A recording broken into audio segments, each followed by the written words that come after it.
दोस्तों, क्या आप जानते हैं आज हम बात करने वाले हैं भारतीय सिनेमा की एक ऐसे अभिनेता जिन्हें कहा जाता था दादा मुनि। एक ऐसे अभिनेता जिन्होंने अपने सफल करियर में एक से बढ़कर एक कई शानदार फिल्में दी। एक ऐसे अभिनेता जो 40 और 50 के दशक में अपने निभाए गए किरदार के लिए सबके चहेते बने रहे। एक ऐसे अभिनेता जिनके हीरो बनते ही उनकी शादी टूट गई थी, तो वह एक ऐसे अभिनेता जिनके हीरो बनते ही टूट गई थी उनकी शादी और मच गया था घर में हड़कंप। तो वहीं आपको बता दें कि जहां हिंदी सिनेमा में उस दौर में देवानंद साहब का इतना नाम हुआ करता था, तब इस अभिनेता ने उनके सामने एक फिल्म करने के लिए रख दी थी 3 बड़ी शर्त, जिसे माननी पड़ी थी देव साहब को। तो बताएंगे और भी बहुत कुछ, आप बने रहे हमारे साथ वीडियो के अंत तक। तो अब तक तो आप समझ ही चुके हैं कि आज हम बात कर रहे हैं 40 और 50 के दशक के प्रसिद्ध अभिनेता रह चुके अशोक कुमार की, जिन्हें भारतीय सिनेमा में दादा मुनि के नाम से भी जाना जाता था। तो आइए सबसे पहले उनके निजी जीवन पे नजर डालें। तो अशोक कुमार का जन्म 13 अक्टूबर 1911 को भागलपुर में हुआ था। तो उनका शुरुआती नाम कुमुदलाल कुंजीलाल गांगुली था। साथ ही उनके पिताजी का नाम कुंजीलाल गांगुली था, जो कि पेशे से वकील हुआ करते थे। तो साथ ही उनकी मां का नाम गौरी देवी था, जो कि एक गृहिणी थी। साथ ही अशोक कुमार के छोटे भाई की किशोर कुमार थे। तो ऐसे ही बचपन से ही अशोक कुमार बहुमुखी प्रतिभा के धनी रहे और उन्होंने वकालत की पढ़ाई कोलकाता से की,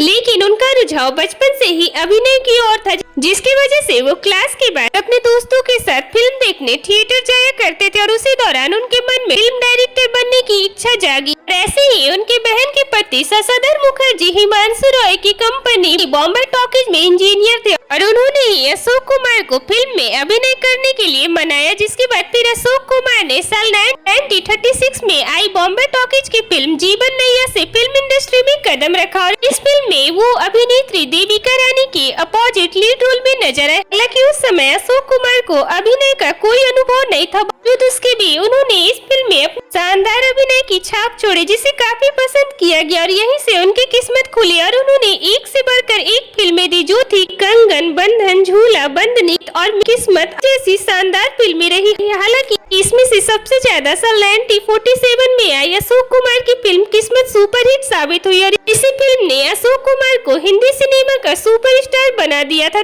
तो ये तो थी उनके फिल्मी सफर। अब आइए उनके कुछ किस्से पे नजर डालें। तो ऐसे ही अशोक कुमार ने फिल्मों में अपने अभिनय की गहरी छाप छोड़ी, लेकिन वास्तविकता में उनके लिए फिल्मों में आना बिल्कुल आसान नहीं था। दरअसल अशोक कुमार के पिता कुमुदलाल गांगुली, जो कि पेशे से वकील हुआ करते थे और वो चाहते थे कि अशोक कुमार भी वकील के पेशे को ही अपनाए, जिसके लिए अशोक कुमार ने वकील की परीक्षा भी दी थी, लेकिन वो उसमें फेल हो गए थे। जिसके बाद वो अपने सपने को पूरा करने के लिए माया नगरी मुंबई की ओर चल पड़े। तो वही आपको जानकर बड़ी हैरानी होगी कि अशोक कुमार जब हीरो बने तो उनके घर में कोहराम मच गया था, क्योंकि उनके घर में उस समय फिल्मों में काम करना गंदा माना जाता था। यहाँ तक कि अशोक कुमार को फिल्मों में आना इतना भारी पड़ गया था कि उनकी शादी तक टूट गई थी। दरअसल बता दें कि अशोक कुमार ने खुद एक इंटरव्यू में बताया था कि उस दौर में हीरो या हीरोइन बनना गंदा माना जाता था और मेरे हीरो बनने की खबर जैसे ही मेरे घर पर पहुंची थी, वहाँ काफी हंगामा मच गया था और मेरी माताजी का रो रो कर बुरा हाल हो गया था।